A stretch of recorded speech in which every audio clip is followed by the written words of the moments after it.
बातमी मराठवाड्यातून। मराठवाड्यात शेतकरी आत्महत्यांमध्ये 32% वाढ झाली आहे। मराठवाड्यातील शेतकरी आत्महत्यांचं भीषण वास्तव समोर आलंय। मराठवाड्यात जानेवारी ते मार्च 2025 दरम्यान 269 शेतकऱ्यांनी आत्महत्या केली आहे। गेल्या वर्षी जानेवारी ते मार्च दरम्यान 204 शेतकरी आत्महत्याची नोंद झाली होती। मराठवाड्यातलं हे अतिशय विदारक असं चित्र आहे। मराठवाड्यात शेतकरी आत्महत्यांमध्ये 32% वाढ झाली आहे।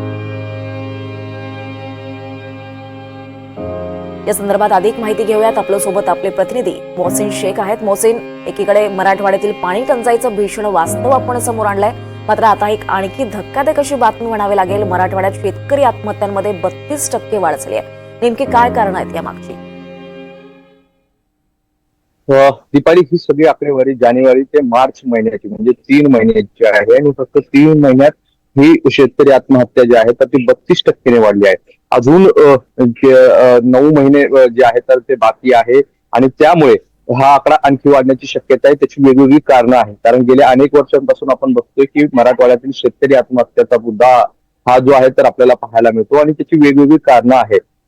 सावकारांकडून घेतलेलं कर्ज फिटत नाही, त्याला लावलेलं व्याज हे भरणं शक्य होत नाही, बँका कर्ज देत नाही आणि त्यात कधी अवकाळी कधी ओला दुष्काळ या सगळ्या संकटात मराठवाड्यातील शेतकरी जो आहे तर सापडलेला आहे आणि त्यामुळे शेतकरी आत्महत्यांची आकडेवारी दरवर्षी वाढताना आपल्याला पाहायला मिळते आणि यंदा तर 3 महिन्यातच 32% या सगळ्या शेतकरी आत्महत्यांमध्ये वाढ झालेली आहे। अत्यंत चिंताजनक ही बाब आहे।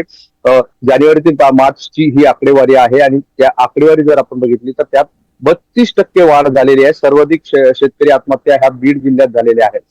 269 शेतकऱ्यांनी फक्त या 3 महिन्यात आपलं जीवन संपवलेलं आहे। यातील वेगवेगळी कारणं देखील आहे, मात्र आता ही जर आकडेवारी बघितली तर पुढील काळ हा पाहता तात्काळ उपाययोजना करणं गरजेचं आहे, कारण फक्त 3 महिन्यात जर 32% शेतकरी आत्महत्याचा आकडा वाढत असेल तर अजून पुढचा महिना हा पाणी टंचाईचा आहे आणि सोबतच जे आहे तर आपण बघितलं तर गेल्या काही वर्षांपासून सतत मराठवाड्यावर जे नैसर्गिक संकट उभं राहत आहे त्यातून शेतकरी सावरण्याचा प्रयत्न करतोय, मात्र आर्थिक अडचणी आणि या सगळ्या गोष्टीमुळे शेतकरी टोकाचं पाऊल उचलत आपलं जीवन संपवत आहे। गेल्या वर्षीची आकडेवारी पाहता यंदा ही जी आकडेवारी आहे ती वाढलेली आहे, त्यामुळे ही सगळी चिंताजनक बाब आहे आणि यावर तात्काळ उपाययोजना करणे देखील गरजेचं आहे।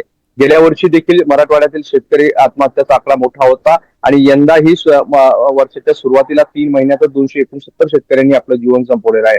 त्यामुळे आता या एकीकडे पाणी टंचाई आहे आणि दुसरीकडे शेतकरी आत्महत्याचा आकडा देखील वाढताना आपल्याला पाहायला मिळतो। त्यामुळे हे मराठवाड्यातील भीषण वास्तव आहे आणि यावर तात्काळ आता उपाययोजना करणं गरजेचं आहे। त्यामुळे यावर आता सरकार काय उपाययोजना करतं हे पाहणं महत्त्वाचं असणार आहे। पण ज्या पद्धतीने पाणी टंचाई हा प्रश्न बनलेला आहे मराठवाड्यात, त्याच पद्धतीने आता शेतकरी आत्महत्या देखील हा गंभीर जो आहे तर प्रश्न समोर येत आहे आणि 3 महिन्यात जे आहे तर 32% शेतकरी आत्महत्याचा आकडा जो आहे तर वाढताना पाहायला मिळतो। दीपाली, मोहसिन, अगदी बरोबर। हे चित्र अतिशय विदारक असं चित्र आणि सरकारनं याची वेळीच दखल घेणं गरजेचं आहे। धन्यवाद या सगळ्या सविस्तर माहितीसाठी।